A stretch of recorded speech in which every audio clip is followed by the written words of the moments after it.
y no lo has reparado y no se quiere hacer responsable, no estás de acuerdo con tu finiquito laboral o tienes cualquier tipo de conflicto con algún socio, emprendiste un negocio y hay un problema allí. Bueno, el Instituto de Justicia Alternativa justamente atiende estos problemas que pueden ser comunitarios, que pueden ser entre las partes. Lo único que se necesita es voluntad para arreglar el asunto, y justamente de estos servicios que son gratuitos vamos a hablar con Guillermo Cepeda Lecona. Es muy interesante y a mí me parece que están desaprovechadas estas figuras de la justicia alternativa y que podrían ser una solución para desahogar los miles y miles y miles de expedientes que hay en los juzgados. En promedio, un tema o un conflicto en justicia alternativa se resuelve en un promedio de 22 días y en un juzgado te puedes durar un año o hasta más, con sentencias, impugnaciones y recursos legales interminables. Bueno, de eso vamos a hablar con Guillermo Cepeda Lecona. Si tienes alguna duda sobre este tema conforme vayamos abordando la entrevista y los temas, pues puedes enviarla al 33 18 80 76 41, también en mi cuenta en Twitter @jnlomelí. También comentamos el fallo de la Suprema Corte de Justicia de la Nación. Los ministros establecieron que es anticonstitucional penalizar la interrupción del embarazo, el aborto. Las legislaturas locales van a tener que armonizar sus leyes. Hasta hoy en México solamente Veracruz, Oaxaca y Ciudad de México despenalizaron el aborto. Esto tiene un montón de implicaciones. Te voy a dar algunos datos acerca de este fenómeno y lo que van a tener que hacer, las implicaciones que hay en un futuro para que cualquier juez que reciba una solicitud en este sentido de penalizar a una mujer por interrumpir el embarazo no puede hacerlo. Lo prohíbe ya la Suprema Corte de Justicia de la Nación. Ayer decían, un tema y una decisión histórica. Pero ¿qué se oculta detrás de este calificativo histórico? También platicamos con Josué Daniel Sánchez Tapetillo. Él es consultor especialista en hidrología y recursos hídricos. Una pregunta que me he hecho desde el fin de semana es ¿por qué se inundó Las Pintas de esa manera? ¿Por qué 1053 casas se inundaron? Si esas condiciones de invasiones ilegales, de mala planeación en la infraestructura hidráulica, llevan allí años. ¿Por qué en esta ocasión en décadas no había ocurrido algo así? Y justamente con este especialista, consultor en temas de hidrología, vamos a platicar de ese tema. Y como todos los miércoles, Atajos para el Arte, vamos a platicar con Eric Castillo Camacho sobre la Plaza de la República, sus orígenes, esta obra emblemática allí, si la ubicas en Chapultepec y Avenida México. Es una obra del arquitecto Julio de la Peña y platicamos sobre ese espacio muy tapatío que seguramente tú conoces, y si no has ido los domingos al Trocadero, al Tianguis de ahí las antigüedades, está muy padre para que también la visites. Y ese será el tema hoy en Atajos para el Arte. 9 de la mañana con 8 minutos. Yo soy Jonathan Lomelí. Gracias por acompañarme, por sintonizar Cara a Cara. 33 18 80 76 41 para que empieces a mandar tus mensajes de WhatsApp. @JNLomelí. Comenzamos Cara a Cara. Noticia, análisis y debate. Eso es Cara a Cara. Información de primera mano en voz de sus protagonistas. Cara a Cara con Jonathan Lomelí. Cara a Cara. La entrevista.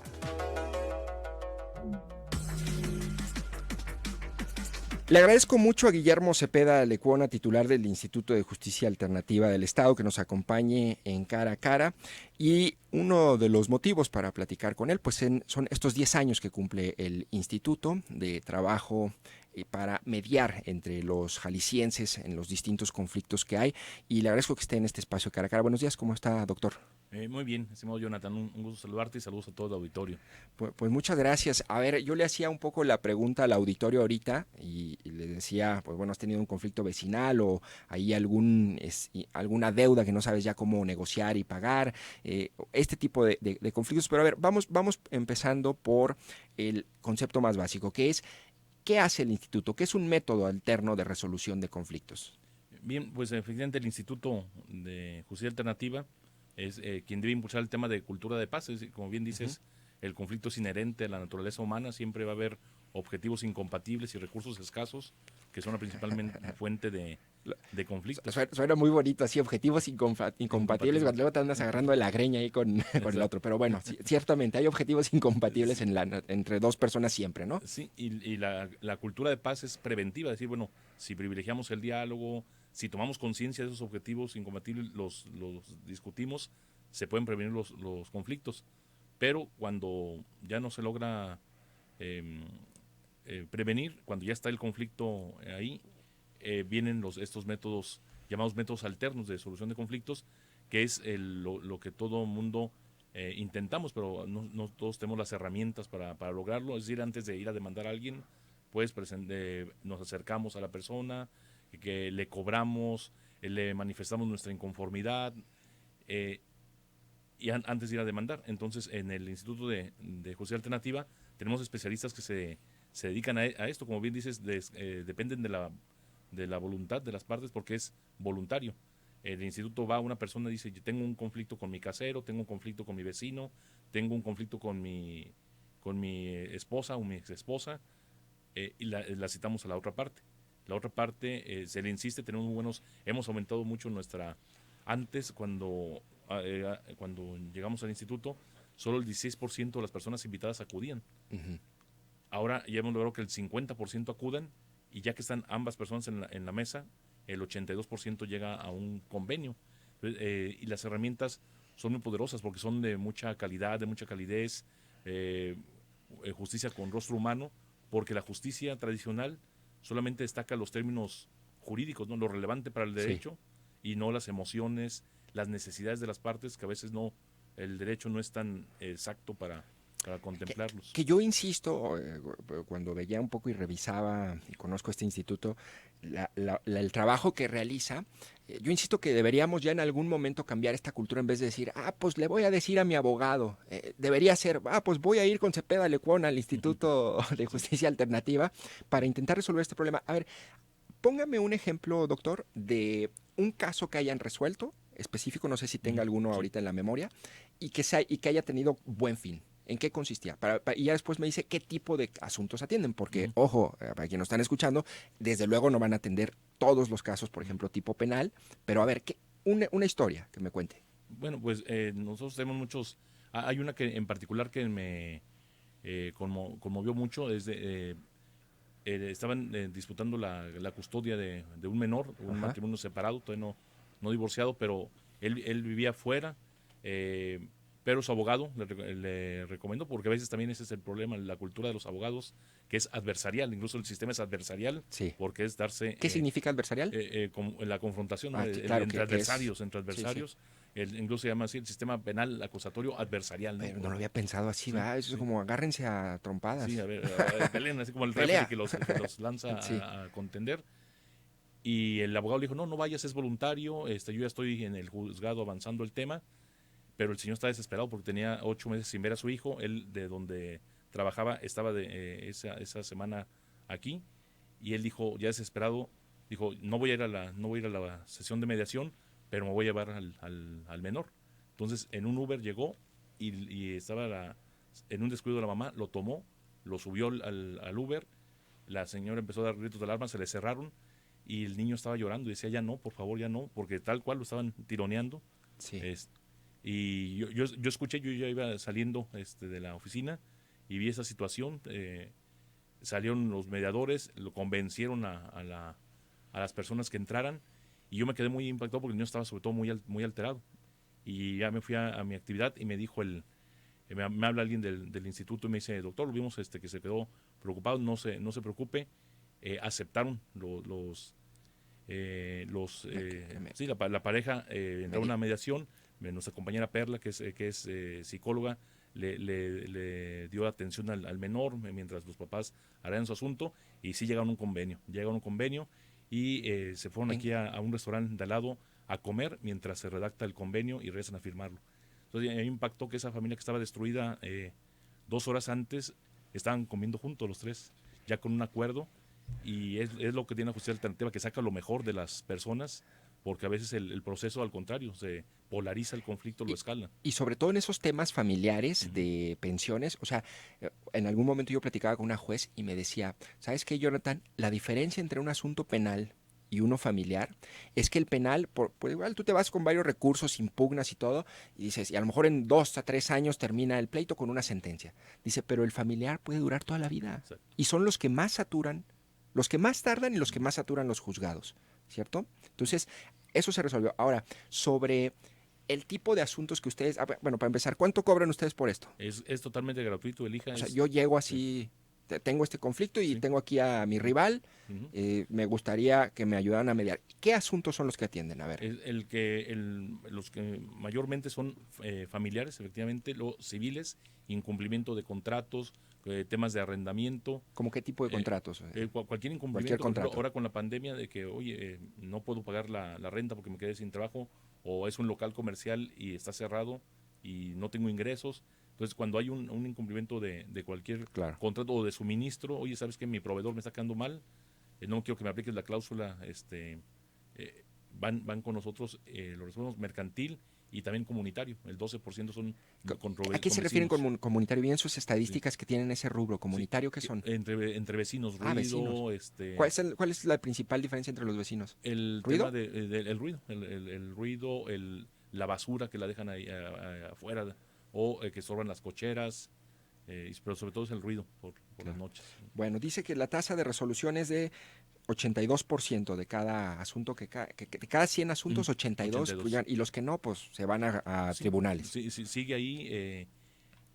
A veces, y también es importante, por ejemplo, cuando ya vemos divorcio por mutuo, que antes no veíamos, desde mayo, el Congreso, como ve que está funcionando bien, porque en la actualidad, de cada 3 sentencias, porque también esa es la bondad de la ley en Jalisco, que esto convenio entre las partes, ya que están de acuerdo, se eleva sentencia.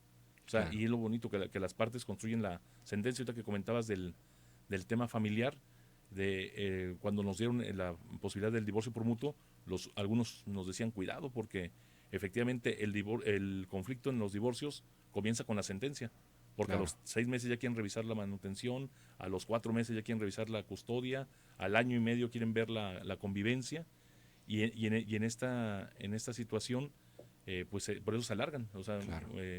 están casos de 7, 8 años por ahí. 7, 8 años. Bueno, y una vez que se llega a un acuerdo en el instituto, esto significa que ya no, o sea, ya no es impugnable como podría Así ocurrir es. en un tribunal. Es decir, Sí. ya es un acuerdo en el que Ya es se una respetan sentencia. y no se pueden cambiar. Así, es una sentencia, pero lo importante es que como las partes lo construyen, el 98% se cumple espontáneamente. Claro. Y un juez, que eso me gusta mucho, que en Jalisco nos envidian los mediadores de todo el país, porque en Jalisco los jueces están del mismo lado que los mediadores, no nos ven como competencia.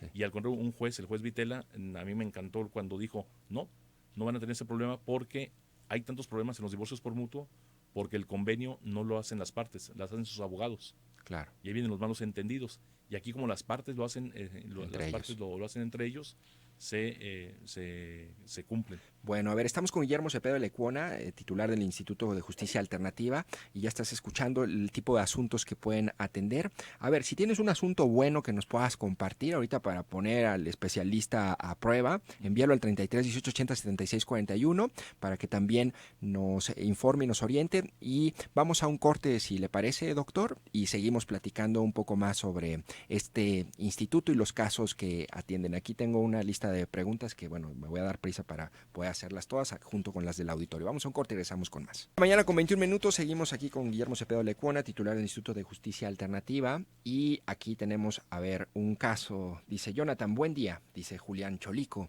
Mi madre compró un departamento donde algún vecino invadió algunos centímetros del cajón de estacionamiento. Nadie sabe si fue el vecino de la izquierda o el de la derecha. El instituto no se quiso meter en problemas y no me resolvió nada. Ahí que podemos... No, debe ser el tema de la voluntad. Seguramente ya cuando se necesitan presentar pruebas, algún peritaje, pues eso ya sí se tiene que hacer en un juzgado. Si la otra parte no tiene la voluntad de reconocer que se cometió una infracción y a llegar a un acuerdo, pues es la limitación, que es la voluntad de las partes, Si no hay... aunque nuestros mediadores la gestionan muy bien, lo tratan tienen muchas herramientas para lograrlo, pero sí hay ocasiones en que personas no se hacen responsables y hay que ir a un juzgado y sí para Sí. meter pruebas, meter... Que eso es un ingrediente fundamental, ganas de resolver el problema, ¿no? Sí. Que bueno, todo el mundo cuando tiene un problema, yo creo que quién no quisiera en sus sano juicio intentar resolverlo, ¿no? Pero a ver, ¿en qué casos no median ustedes? Eso es importante. Sí, por ejemplo, en materia penal, los delitos, eh, solamente podemos mediar delitos no intencionales, por ejemplo, accidentes de tránsito, lesiones culposas en algún accidente, y sí se pueden, fraudes, sí se pueden ¿Mediar? atender. El tema de delitos patrimoniales sin violencia, también se puede, aunque es muy importante decirlo que solamente por una vez.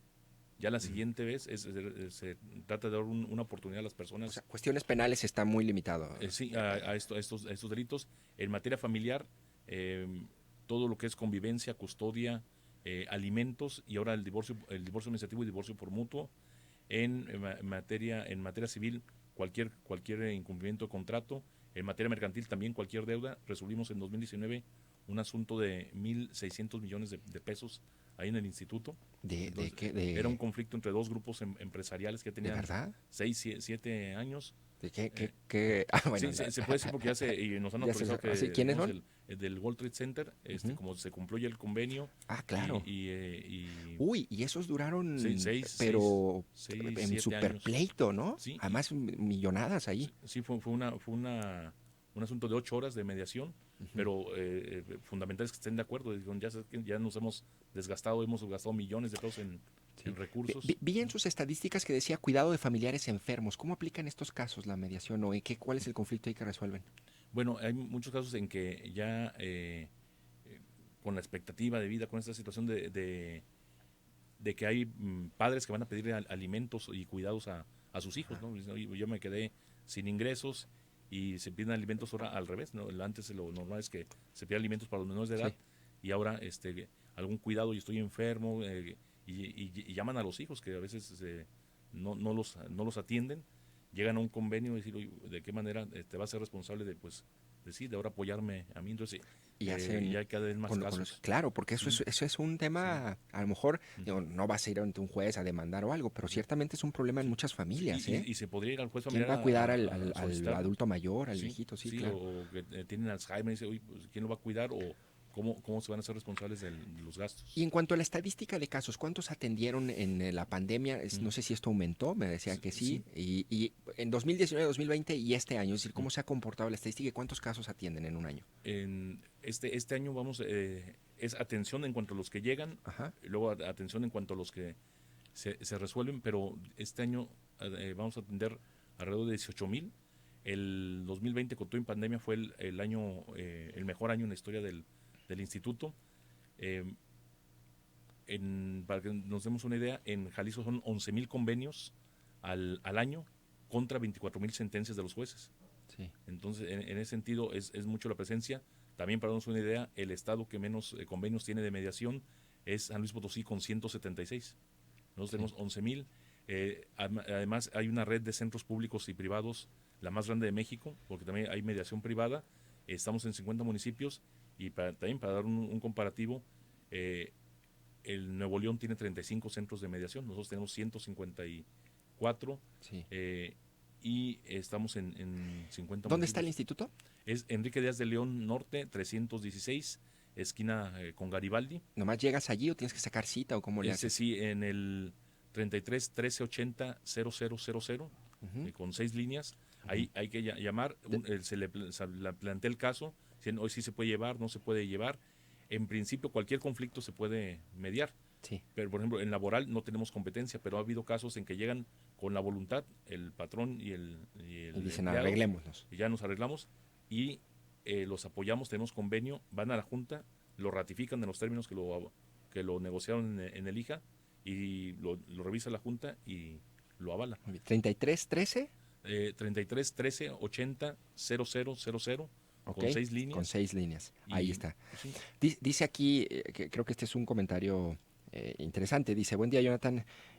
Por lo que escucho, funciona más en lo familiar. A ver, sí son muchos de los casos, pero a ver, para recordar de nuevo al auditorio, a ver, en tema civil, ¿qué tipo de casos en civil? Cualquier incumplimiento de contrato, de mutuo, el inquilino que no me el paga, arrendamiento cualquier... son 1,600 cosas al año de arrendamiento. Comunitario, todos los vecinales, todos Sí. los pleitos vecinales que pueda haber. Sí. Familiar, pues esto que mencionábamos, mercantil, con un socio o algo. Sí, cual pagarés, incluso reconocimiento de deudas es muy frecuente, porque muchas veces si no hay un pagaré, a lo mejor un abogado no toma un caso. Y aquí, como es la voluntad de las partes, a ver, no, sí reconozco que le debo, incluso se puede hacer un reconocimiento de adeudo en una sesión de mediación, se fijan plazos de pago y ya lo tienes como sentencia. Entonces, llegabas jurídicamente sin nada, porque pues, llegabas con la palabra de la otra persona y te vas con una sentencia ya a nivel de sentencia ejecutoriada. Tenemos aquí, estamos con Guillermo Cepeda de Lecuona, titular del Instituto de Justicia Alternativa. Dice, buen día, Jonathan. Mi pregunta, dice un radio escucha, ¿puede el instituto convenir un conflicto de menores en custodia del Estado, entre un albergue y el DIF o la Procuraduría de Menores, o la mediación es solo para personas físicas? Bueno, se puede ahí, sí, se puede hacer el tema es de custodia, se puede colaborar para, si están de acuerdo tanto la parte del Estado. ¿Podría mediar en el conflicto entre la UDG y el gobernador? En cualquier conflicto se pueden dar. Es mediable. También hemos... pues hay que llamarlos, ¿no? Sí, pues, nomás tiene que haber voluntad. Exacto, pero si uno no tiene... le mandamos y esperemos, y sí, nuestros mediadores son extraordinarios, sobre todo para mover la voluntad de las personas. ¿Tienen una capacitación especial? ¿En qué pero de jurídica, pero de qué otro tipo son profesionalizados? No, es muy importante que también Jalisco, la verdad es que la ley de Jalisco es muy generosa. Primero porque le da autonomía al instituto. Segundo porque los convenios los elevan a sentencia ejecutoriada. En otros estados, que eso da el traste con la mediación, el mediador tiene que llevarle al juez a que le revise. Y se tardan a veces 4 o 5 meses y el 40% lo rechazan. Y aquí no, el propio instituto lo eleva a sentencia para ser mediador certificado se tiene que tomar un curso. Y otra bondad de la ley es que no se necesita ser abogado. Ahí tenemos muy buenos psicólogos con todas las herramientas. Psicólogos mediando. Trabajadores sociales, ingenieros, médicos. En el colegio de ingenieros tienen un centro de mediación con 7 ingenieros certificados. Entonces saben de mediación y saben del tema. Sí, entonces le dicen, oye, el acero subió, pero no subió tanto, para que haya subido así los costos, ¿no? Entonces si estás abusando. Está muy interesante, y ahora también para que el auditorio lo ubique, ustedes certifican a centros de mediación o a particulares para que ellos medien entre conflictos, desde luego entre particulares, nada más que ¿cuántos centros hay? Y ellos sí cobran, porque el servicio del instituto es gratuito, pero ellos sí cobran, ¿no? Sí. ¿Cómo funciona? ¿Cuántos son? Sí, son 107 centros privados, también son la mayor cantidad de centros privados del país. Supongo dice certificado por el IJA. Así es, incluso pueden usar el logo del IJA. Sí. Hay 16 centros municipales, o sea, por ejemplo, Cocula, su centro municipal de mediación que está en el DIF, tiene 3 mediadores. Yo decía yo al alcalde, usted acaba de triplicar la presencia del Poder Judicial porque solo hay un juez y ahora hay 3 mediadores. Entonces, se hace tiene que estar certificado, haber tomado un curso, y el 80% del curso, yo cuando tomé el curso, lo tomé con otros abogados, y los abogados decían, oye, ¿en qué momento vamos a ver los recursos? ¿Cuándo procede el amparo? ¿No? Son solo técnicas de comunicación, de escucha activa, comunicación asertiva, y el mediador hace alquimia con las emociones, porque la metodología de la mediación es desescalar el conflicto. Sí, primero vamos a respetarnos, usted no puede usar ese tipo de palabras, o la connotación negativa, ¿no? Oye, es que me llama el celular, estoy con mis amigos a las 3 de la mañana. A ver, no es que no se te esté celando, es que a ella, según lo que acaba de comentar, a ella le preocupa porque te llevas el carro y tomas mucho. Entonces te das cuenta que no es que te estés celando, es que está preocupada por ti. Si tú te comprometes a no llevarte el vehículo y usted se compromete a no hablarle, ¿usted se aceptaría? Y entonces ahí... Desescalar el conflicto. Sí, porque a veces el sistema tradicional los mandan abanderillados, ¿no? Los abogados a los litigantes y polarizan el conflicto. Sí, dice, entonces si no son abogados, ¿con qué conocimiento jurídico median entre los particulares? Digo, es que no nada más te atiende un psicólogo, supongo. Sí, no, te puede atender el psicólogo y cada vez nuestros psicólogos son más abogados y nuestros abogados cada vez son Bien. más psicólogos. Y sí, al momento de redactar el convenio, tiene que estar un abogado asesorando Claro, en o el sea, centro de... hay un tema Sí. jurídico. Pues bueno, le agradezco mucho, doctor. No. Me queda prácticamente unos segundos, pero ¿algo más que quiera añadir? No, pues, que realmente es ha sido ya es la primera opción de muchos jaliscienses y pues sí, tenemos el primer lugar nacional porque a nivel nacional de cada 20 sentencias, solo una se deriva de una mediación y en Jalisco de cada 20 sentencias, 6 se derivan de una mediación. El segundo lugar es Quintana Roo y son 3 de cada 20, o sea, duplicamos al segundo lugar. Entonces estamos muy contentos y sobre todo es de calidad y calidez porque hacemos encuestas de satisfacción de usuarios y es de 95% la satisfacción de nuestros usuarios y también el 98% de los convenios se cumple espontáneamente y en el caso de Elija es gratuito, mientras que el estudio de Doing Business del Banco Mundial dice que en la vía tradicional el costo para las personas es del 25% de lo que están disputando. Si están disputando 100,000 pesos, les cuesta 25,000 el llevar más los costos para Eso es el costo de un pleito en promedio. según el estudio de Doing Business Según del Banco Mundial, el 25%. Si estás pagando por 1,000,000, son 250,000. Lo único que se necesita es voluntad y les recuerdo el teléfono 33 13 80 0000 para que les digan allí si puede mediar en su caso el instituto. Y escucharon los ejemplos. Le agradezco mucho al doctor Guillermo Cepeda Lecuona, titular del Instituto de Justicia Alternativa, que nos haya acompañado en cara a cara. Gracias, doctor. Mil gracias, Jonathan. Saludos a todo el auditorio. Bueno, vamos a un corte y regresamos con más en cara a cara. La agenda de Jalisco se escribe sobre esta mesa. Continuamos cara a cara en el 91.5, zona 3. Cara a cara, la entrevista. 9 de la mañana con 36 minutos y pues bueno, aquí están varios comentarios del auditorio. Muchas gracias por todos tus mensajes sobre este fenómeno, bueno, sobre los conflictos y aquellos problemas que puede resolver el Instituto de Justicia Alternativa. Te recuerdo el teléfono 33 13 80 0000 para que hables y te asesores. Y bueno, vamos a pasar al siguiente tema en cara a cara y es la inundación que ocurrió en Las Pintas, que nos decía la alcaldesa de Tlaquepaque, 1,053 casas afectadas en esta lluvia torrencial que, si bien está vinculado al cambio climático, ojo, eso no exculpa la responsabilidad histórica de muchas administraciones municipales y estatales en el ordenamiento territorial, en la construcción de infraestructura hidráulica adecuada, porque a veces se puede construir infraestructura, pero mal hecha o que cause incluso más problemas, y si no, mándame un ejemplo, seguro te vienen algunos a la mente, Avenida Patria, por ejemplo. Y vamos a hablar con un especialista, Josué Daniel Sánchez Tapetillo. Él es consultor especialista en hidrología y recursos hídricos y me llamó la atención porque puso en redes sociales una explicación de qué había pasado en Las Pintas. Le agradezco mucho a Josué Daniel Sánchez que nos acompaña en cara a cara. Muy buenos días. ¿Qué tal, Jonathan? Muy buenos días.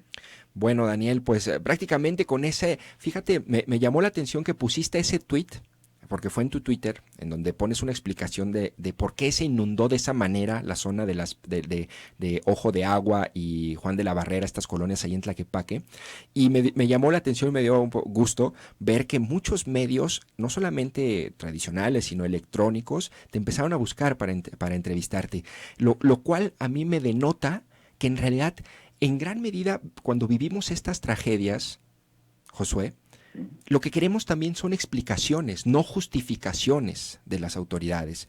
Y justamente es una explicación la que tú, entiendo, puedes compartirnos, una posible explicación de qué fue lo que pasó en Las Pintas el fin de semana, Josué.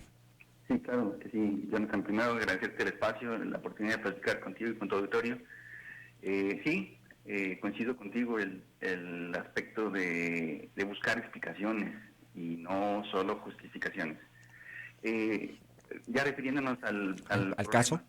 Así es multifactorial. No, en ninguno de estos problemas hay solo una explicación o solo una razón de por qué ocurrieron las cosas. Yo atribuyo al menos 2 factores que causaron el problema en el caso de la presa de las Pintas. Sí. El primero de ellos tiene que ver con la presa del Órgano. Es una presa muy antigua, de muchos años, que nunca estuvo bajo jurisdicción de la Comisión Nacional del Agua o de alguna otra institución gubernamental, como pudiera ser la Comisión Estatal del Agua o incluso el CIAPA.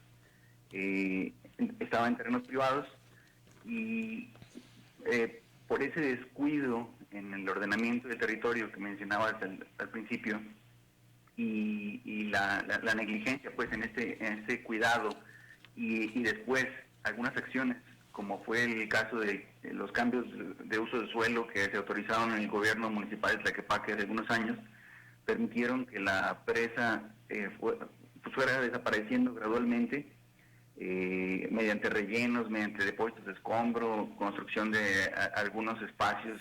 Entiendo que incluso hay por ahí alguna distribuidora de gas y algunas otras empresas. Sí. Entonces, esta desaparición de ese volumen que proveía la presa para el control de inundaciones, pues ya no tenemos ese volumen disponible, y por supuesto que esa agua, al no tener dónde almacenarse, pues continúa hacia aguas abajo, que en este caso es la presa de las Pintas, y le aporta un escurrimiento extraordinario para el cual no estaba preparada, y es uno de los factores que contribuyeron a la inundación. Otro de los factores que identifico es una aportación también adicional por el caso del arroyo seco.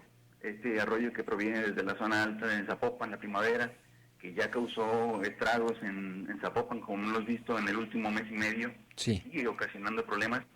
Este arroyo continúa por toda la parte sur de la ciudad, digamos un poco paralelo al periférico, y este arroyo terminaba descargando en otro arroyo que se llama Arroyo de la Colorada.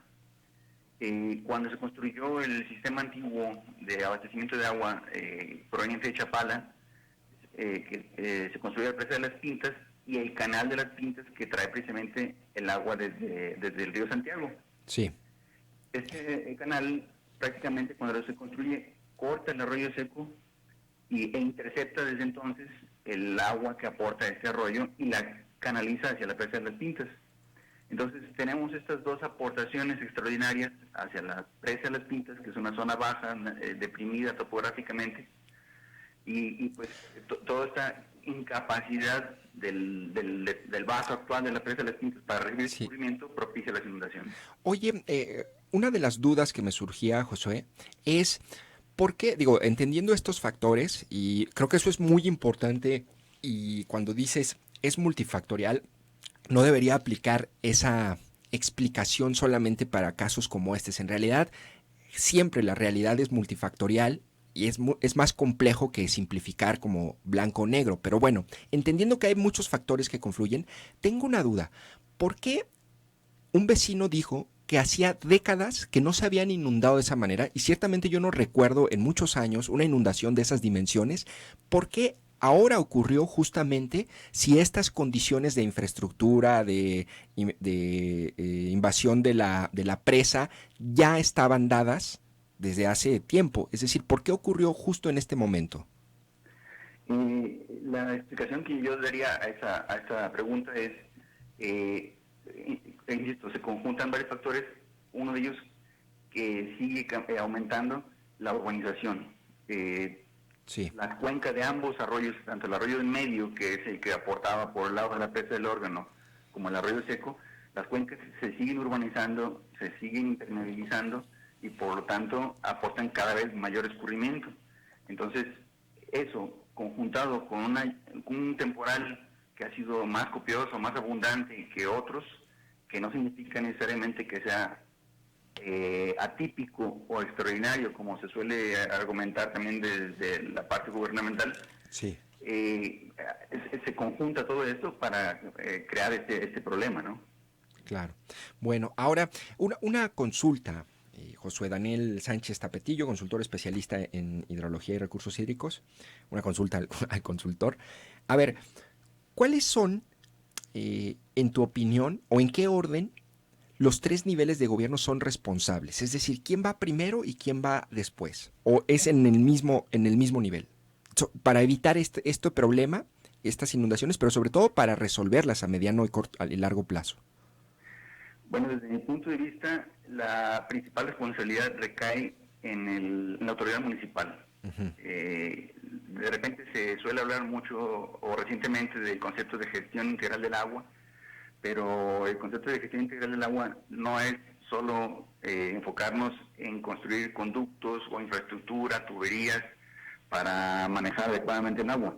También va de la mano con la gestión del territorio, con el ordenamiento del territorio, porque en el territorio se encuentran ubicados espacialmente los recursos, el agua, el suelo, el aire. Entonces, una de las atribuciones, dentro de las muchas que tienen los municipios y que se les otorgan a través del artículo 115 constitucional, que es el ordenamiento del territorio. Claro. Entonces, normalmente los municipios suelen argumentar es que el arroyo está invadido y es responsabilidad de la Comisión Nacional del Agua vigilar los cauces. Claro. Pues, perdón, se está cortando. Digo, te oyes un poquito como alejado. Correcto. Ahí, si te pegas un poco más a la bocina, sí. Sí. A ver si decíamos, es primero el municipio. Así es. Y luego. Los municipios suelen argumentar que es responsabilidad de la Comisión Nacional del Agua delimitar las zonas de los cauces. Perdón, te sigo escuchando muy lejos, Josué. No sé si cambiaste en altavoz o audífonos o algo. A ver si ahí me puedes... Ahí ya mejoró. Gracias, Josué. Perfecto. Gracias, una disculpa. Te decía, normalmente los municipios suelen argumentar que es responsabilidad de la Federación, a través de la Comisión Nacional del Agua, la delimitación de las zonas federales, y como no están debidamente delimitadas, pues ellos no están atados de manos para proceder, para cuidar esa parte. Sin embargo, en los planes parciales están considerados las zonas de protección a cauces y cuerpos de agua. Claro. La Comisión Nacional del Agua necesitaría un ejército literal, decenas de miles de personas, para poder cuidar la longitud total de cientos de miles de kilómetros de arroyos que tenemos en todo el país. Sí. No es posible montar una infraestructura así, pero el municipio tiene infraestructura en el sitio, tiene personal, equipamiento. Debería hacerse responsable. Para recorrer el territorio, vigilarlo e impedir que se den esas invasiones. Claro.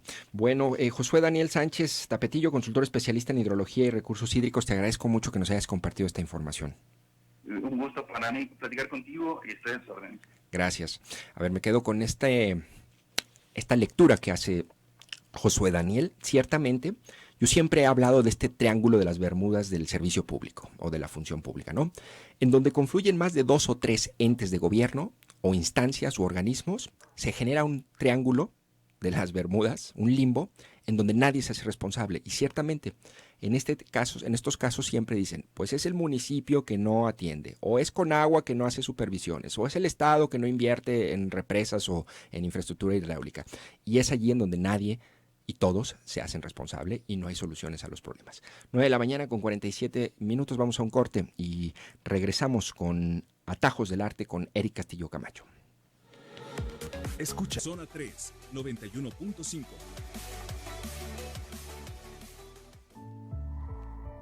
Atajos para el arte en Cara a Cara.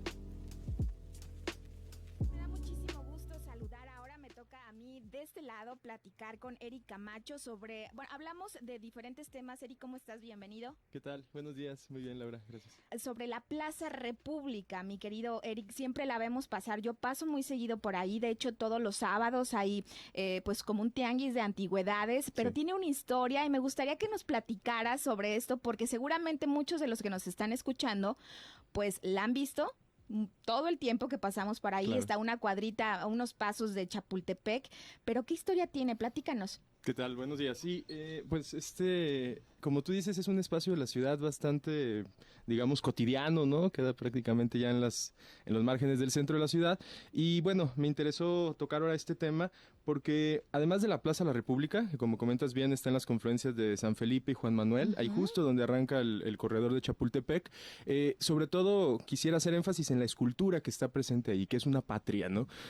Pues hay que recordar que estamos en el mes patrio, ¿no? Entonces hablar un poco como de de esta intención que han tenido o que tuvieron los gobiernos, digamos, por revolucionarios del segunda mitad del siglo XX, de darle una imagen o una cara a la patria, ¿no?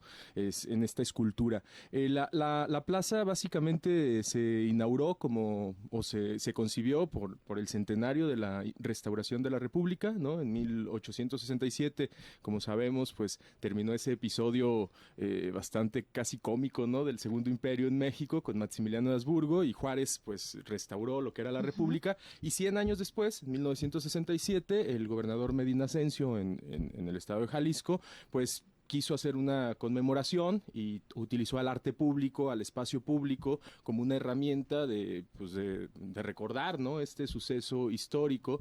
Y bueno, el encargo se le hizo al arquitecto, pues, de Estado, ¿no? A Julio de la Peña, el que, de hecho, este espacio lo habíamos comenzado hace ya unos meses con la Minerva, ¿no? Con la Glorieta de la Minerva, también proyecto de Julio de la Peña. Okay. Y bueno, a él se le encargó en un espacio residual, ¿no? Porque es un tanto peculiar, la gente que lo ha experimentado, pues es prácticamente un camellón, ¿no? Un camellón residual que queda justo en donde se encuentran las calles de Juan Manuel y San Felipe, y ahí a Julio de la Peña se le pidió pues que hiciera una plaza con unos motivos escultóricos que hicieran alusión pues a estos 100 años de la restauración de la República en México, ¿no? Ya como de algunas de las características que tiene la plaza, digamos, podemos dividirla como en 3 partes. La primera parte es la zona más hacia el poniente, donde hay 32 estelas, que son los estados, ¿no? De la República, ¿no? Que representan como la federación, como el acuerdo, el pacto republicano. En el centro tendría la estatua o la escultura de la patria, que es en la que me gustaría que hiciéramos un poco de énfasis, sobre todo porque cómo darle una imagen a un concepto tan abstracto como la patria, ¿no? Cómo ponerle un rostro para asimilarla, para identificarnos, ¿no?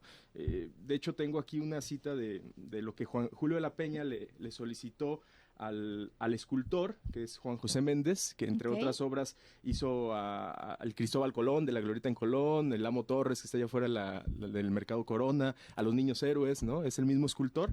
Pero mira qué interesante lo que le pide Julio de la Peña a Juan José Méndez. Dice, cito a Bernancio Ordoño en su monografía de Julio de la Peña, dice: mira, Juan José, necesito una figura femenina que represente a la patria, pero no quiero una mujer vieja y cansada, con la cabeza agachada, cubierta de velos y amamantando a un chiquillo, como esas que ponen afuera de los hospitales del gobierno. Quiero un mujerón, de esos que solo tú sabes hacer. Quiero la figura de una mujer hermosa, con la frente erguida, que inspire y que convoque, ¿no? Entonces, oye, qué padre está esa cita, ¿eh? Digamos, es como pero bien interesante cómo le quiere dar una pues versión vital, ¿no? A la patria, ¿no? O sea, no tanto en la figura materna, sino más bien alguien vigoroso, ¿no? Una mujer vigorosa que va, pues ni más ni menos que la representante de México, ¿no? De la patria. No, y que queda muy ad hoc a los tiempos que estamos viviendo, sobre todo en el tema de género, claro. Sobre todo en el tema, digo, lo que pasó ayer con la Suprema Corte de Justicia de la Nación. Y lo importante de esto, Eric, es precisamente todos los espacios de pues Guadalajara, los espacios de Jalisco, los espacios que realmente no conocemos su historia, y precisamente en el mes patrio, que tiene que ver mucho, ya bien lo decías, con esto, y que a veces de verdad no conocemos todos los lugares y pasamos todos los días, claro, y son referencia para llegar a lugares, y es que está esta Plaza de la República. Es más, muchos de nosotros ni siquiera sabíamos que se llama Plaza de la República. Claro. Cuando dicen, te veo en la Plaza de la República, no sabemos, no sabemos dónde es. A mí me gustaría preguntarte, Eric, ¿cómo nace por ejemplo, que se pusiera ahí el Tianguis de las Antigüedades, sobre todo en esta plaza? ¿Qué tiene que ver? Sí, es bien interesante porque justo a Julio de la Peña le ha sucedido algo bien particular con sus digamos, proyectos, ¿no? De la ciudad, ¿no? Han terminado por resignificarse y reapropiarse de manera pública en otros aspectos, ¿no? Él mismo hizo la Plaza Juárez, que está acá en el Agua Azul, que terminó siendo el Tianguis Cultural, ¿no? El Exactamente. Chopito. Él mismo pues hizo la remodelación de todo el andador, digamos, de Chapultepec, que también está lleno de vendimias, viernes, sábado y domingo, y también hizo esta plaza. Entonces pareciera que las plazas o los espacios públicos que señor Julio de la Peña, acabaron reapropiándose en el espacio comercial, en el espacio de tianguis, ¿no? Ahí ahora se da el trocadero. Yo creo que tiene que ver también con la condición como alargada de la plaza, como este espacio residual, porque pues un tianguis, ustedes saben, es un recorrido, ¿no? Y de varias calles. Y no tiene esta noción como de zócalo, de plaza más amplia, sino que es como un recorrido y se presta mucho pues para hacer un camino de desplazamiento comercial, ¿no? En este caso de antigüedades, ¿no? Que al final de cuentas, un poco como retomando lo que decías, sí la ciudad se nos vuelve como un telón anónimo, sin nada más como un escenario donde desarrollamos la vida, pero está llena de elementos que tienen significado, ¿no? Que probablemente ya no tengan el significado que tenían estos gobiernos, ¿no? Que querían como nacionalistas, como darnos como una identidad ahí un tanto pues política obviamente, pero que nosotros podemos reinterpretar, ¿no? Y que debemos de conocer, entender y luego darle también nuestra apropiación, ¿no? Como lo ha hecho, a mí no me parece mal que se ponga un tianguis porque es una forma también de apropiarse del espacio público, ¿no? Pero bueno, siempre tener conciencia de lo que está ahí, de los símbolos. Por ejemplo, ahí está un obelisco atrás, ese sí no sé, invito al auditorio que nos diga por qué el obelisco ahí, yo nunca lo he interpretado. Tengo ahí mis teorías de la conspiración porque bueno, pues eran masones y el obelisco es un signo masón, pero ¿en qué parte está? Está justo a espaldas o sea, digamos que es parte de la misma composición. O sea, tenemos las 32 estelas de los estados que son de cantera. Fíjate, son 32, o sea, en la vida los había contado yo. Pues son los estados y de hecho, si te fijas ahí viene el nombre de cada estado, abajo está ahí como grabado. Luego viene está la mujer, pues esta patria vigorosa que hemos ya platicado, y atrás está un obelisco como los de los egipcios, ¿no? Entonces, a mí siempre ha sido un enigma ese obelisco, ¿qué onda, no? O sea, tengo algunas teorías ahí de conspiración, pero realmente está llena la ciudad también como de historias por todavía contar, por entender y por apropiarse, ¿no? Fíjate qué interesante, aparte de estos pilares, se pueden llamar los 32 pilares que hay alrededor de esta plaza. Creo que es importante. Y aparte apropiárnoslo y pues invitar a todos los que nos están escuchando a que ahora que pasen todos los días, exactamente, mirarla con otros ojos y interpretarla y aparte apropiarla, o sea, bajarnos todavía, estacionar nuestro carro sentarte un rato, tomar un agua fresca. Exactamente, estás ahí en Chapu, irte, observarla. Yo creo que esa es una gran tarea, pues apropiarnos también nosotros de este espacio. Te agradezco mucho, Eric. No, a ti, hasta luego. Regresamos contigo, Jonathan, a Cara a Cara. Bueno, gracias a Laura por la entrevista de Atajos para el Arte. Yo soy Jonathan Lomelí. También gracias por haberme sintonizado. Nos escuchamos mañana a las 9 de la mañana.